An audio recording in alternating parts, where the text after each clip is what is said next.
Terre. L'exercice Orion 26 se poursuit. Depuis le 22 février midi, le commandement Terre pour l'Europe a pris officiellement le commandement de l'exercice. Le général de Montenon assure avec son poste de commandement interarmé la conduite des opérations aéroterrestres des unités françaises et alliées engagées en garantissant la cohérence des effets terrestres.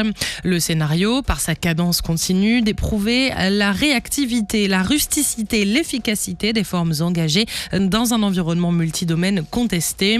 Après le débarquement, les unités terrestres poursuivent leurs avancées vers l'Est, sous protection des moyens de défense anti-aérienne et la couverture aérienne par l'armée de l'air et de l'espace, et rafales marines, sans oublier les hélicoptères d'attaque et de manœuvre de l'aviation légère de l'armée de terre. C'est ainsi que les commandos de l'armée de terre ont par exemple rapidement réalisé une infiltration sur la Loire en vue de saisir les infrastructures portuaires et permettre la poursuite des opérations dans la profondeur. Cette conquête terrestre se fait notamment avec une opération aéroportée d'envergure qui a eu lieu dans la région de Saint-Cyr-Coët-Quidan et qui a impliqué des parachutistes italiens, anglais et français pour prendre cette zone en surprenant l'ennemi.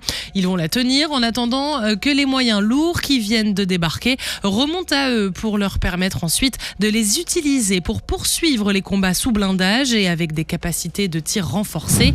Et parmi les champs de conflictualité rencontrés sur Orion, le cyber n'est pas en reste. Totalement intégré dans l'exercice, le régiment cyber réalise l'exercice DEFNET jusqu'au 28 février.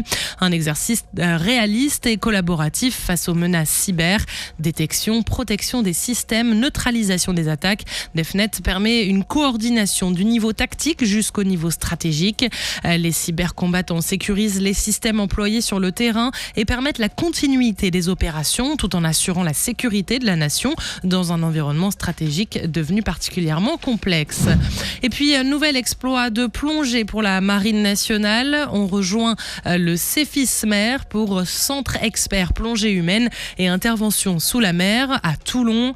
On retrouve le premier maître Adrien. Donc bonjour, je suis le premier-maître Adrien, plongeur des mineurs au sein de la Marine nationale depuis un peu plus de 15 ans et plongeur d'essai au CEFISMER. Ce qui m'a permis de participer à la plongée expérimentale Antex 51, plongée pendant laquelle nous étions 4 plongeurs, donc 3 plongeurs d'armes et une infirmière plongeur de bord. Cette plongée expérimentale nous a permis de valider des protocoles de compression et de désaturation à une profondeur de 250 mètres, pendant laquelle nous avons réalisé 4 plongées, dont une incursion à 265 mètres, le tout réalisé avec des recycleurs électroniques, en autonome, ce qui est une première mondiale, et également de valider des concepts d'opération en réalisant des actions de maîtrise des fonds marins, à savoir assistance sur sous-marin ou analyse en post-explosion.